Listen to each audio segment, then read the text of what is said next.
رجال مشرد يدخل مطعم ويلقى فضلات أكل. لمن يبدأ يأكل، واحدة من الويترات تشوفه. وش تسوي؟ تسأله. أنا جوعان. الله يخليك خليني آكل. يرد عليها، بس هي تشيل الأكل. ما يصير تاكل فضلات الناس. بعدها تجي ويترة ثانية وتعصب. اطلع برا، ريحتك خايسة، خربت المكان، وتدفعه برا. شوي وترجع الويترة الأولى بصحن أكل جديد. يا عمي، منو قالك تقعد برا؟ تفضل ادخل وكل زين، تقول له بابتسامة. الرجال يطالعها مستغرب. بس انتي شلتي أكلي، ترد عليه، لأنه كان فضلات. هذا أكل طازج لك أنت. وفجأة ترجع الوترة الثانية وتصارخ.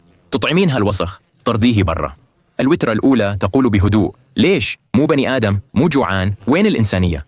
تحط الأكل على طاولة وتدعي الرجال يأكل. تحذر النادلة الثانية. لو زبايننا مشوا راح تكون المسؤولة. ترد النادلة الطيبة. راح أدفع حسابه، بس الزباين اللي ما عندهم قلب راح يمشون. يدخل المدير. وش صاير هنا؟ تقول النادلة الثانية. يا مدام، هذه تطعم رجال مكرف. ترد النادلة الطيبة.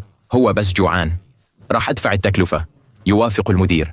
خليه يأكل، بس بله شات. لما تمشي النادلة الطيبة الثانية تشيل أكل الرجال وترميه برا. النادلة الطيبة ترجعه. الرجال يقول بصوت خافت: شكرا، ما عدت جوعان. النادلة الثانية تنادي المدير مرة ثانية. طردها، وإلا المطعم راح يخسر سمعته. المدير يقول للنادلة الطيبة: قلبك طيب، الله يبارك فيك.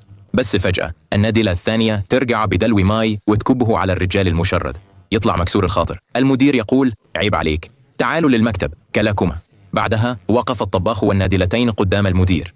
المدير سأل الطباخ: دفعت ثمن الأكل؟ رد: أيوة يا مدام، دايما تدفع من راتبها عشان تطعم الفقراء. المدير قال: اليوم صاحب المطعم جاي، حد فيكم يعرفه؟ ما حد عارف. فجأة المتشرد دخل تاني وقال: أنا المالك. الكل انصدم.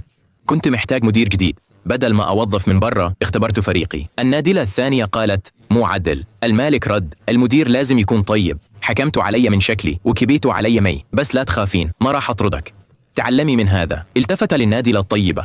اخترتك كمديرة جديدة. ابتسمت بدموع. شكرا يا سيدي. المالك قال: وشي ثاني، هالحرمة الطيبة هي أمي، كبرت بالعمر وأبغى أعتني فيها. هذه كانت مفاجأتك. أتمنى كلكم تعلمتوا شيء اليوم، وهذه هي كيف فعل طيب غير حياة. بس للحين ما عجبت ولا اشتركت.